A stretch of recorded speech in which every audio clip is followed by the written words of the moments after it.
Every morning, long before the first rays of dawn dared to wake, Nislo was already at his post. He was a proud and energetic rooster, a faithful guardian of the light. His powerful crow was not just an alarm, it was a call to life, a reminder to the farmers of a new beginning, pulling them away from the heaviness of sleep. Nislo did this with the unwavering devotion of a loyal night watchman. But what did he receive in return? Not gratitude, but insults. Harsh glares and stones thrown blindly in his direction. The people complained that his voice was unbearable, claiming he was the thief of their peaceful slumber. Day after day, Nislo silently endured this humiliation and neglect. Until one misty morning, after hearing the final sting of a harsh scold, Nislo sat quietly on his favorite fence. Looking at the distant horizon, he whispered to himself, "Where effort is met with no value, trying again and again is but foolishness. Leaving with self-respect is the highest solution. I have no anger in my heart, only deep exhaustion." Nislo took one last breath, let out a final, haunting crow to say goodbye, and flapped his wings. He flew toward the unknown, searching for a place where his existence would be respected.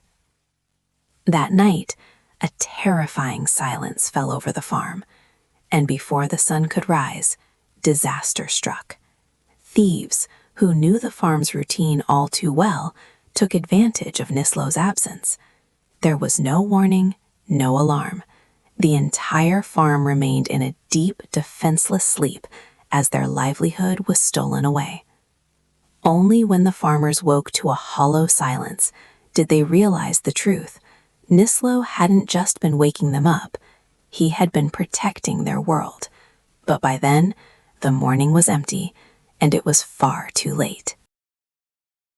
On the banks of a vast, rushing river lived a turtle named Amara. He was calm, strong, and possessed a heart of gold. Every day he battled the violent waves and slippery stones of the river. Why? To help a friend. That friend was Tico, a restless and ungrateful frog. Tico complained constantly. He refused to learn how to swim in deep waters, assuming that Amara was obligated to carry him forever. For years, Amara bore Tico on his back, feeling the weight of his friend through every surge of the current. But Tico never offered a single thank you. The moment they reached the shore, he would jump off and rush away, never once looking back to see how exhausted Amara had become. One day, a great drought came. The river level dropped, revealing stones that formed a natural bridge. When Tico saw this, he didn't say a word to Amara. He simply jumped off his back and hopped across the stones. He thought to himself, "Now I am free. I no longer need that slow, heavy turtle." He did not ask permission. He did not say goodbye. Amara stood alone in the middle of the shallow river. He felt a weight, not from his shell, but from the years of neglect pulling at his heart. An old heron landed nearby and spoke in a soft, wise voice. "Amara, you have the power to cross any river, but from now on, choose carefully who you allow to ride on your back. Not every burden is meant to be carried, and not everyone deserves a place beside you." A single tear rolled down Amara's face. That day, he forgave himself. He released the resentment, not for Tico's sake, but for his own peace. He decided never again to offer his strength to those who do not know the value of respect.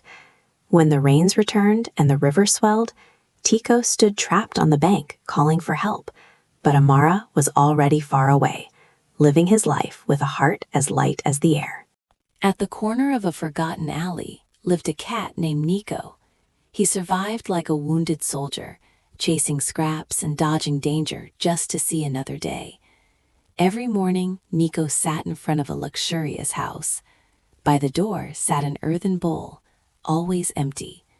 Still, Nico returned every single day. He imagined that one day the door would open. He hoped for a drop of milk, or perhaps a gentle hand to stroke his head with love. A woman watched him from the window every morning, but the door never budged. She never offered a drop of water, yet Nico kept waiting, believing her heart would eventually change. One freezing winter morning, as Nico shivered before the empty bowl, a golden cat appeared beside him. "Don't you know?" the golden cat whispered. "This door will never open for you.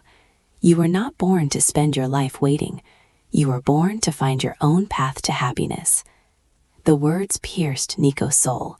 He looked at the closed door one last time, not with anger, but with clarity. He stood up and slowly walked in the opposite direction.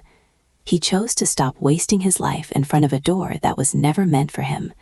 He realized that knocking on a closed door slowly kills the spirit. Forgiveness meant quietly stepping away and finding a new road. Remember, like Amara, if those you carry do not value you, put them down. Like Nico, do not let your destiny be defined by a closed door. This silent forgiveness is your greatest strength. Thank you for walking with me on the silent path today. Remember, silent forgiveness is not a sign of weakness. It is the ultimate act of reclaiming your power. If these stories moved your heart, please leave a like and share this video with someone who needs to hear this message today. Don't forget to hit the subscribe button and turn on the notification bell so you never miss a step on this journey of self-discovery. Which story resonated with you the most? Let me know in the comments below. I read every single one of them. Until we meet again on the next path, stay strong, stay peaceful. Goodbye.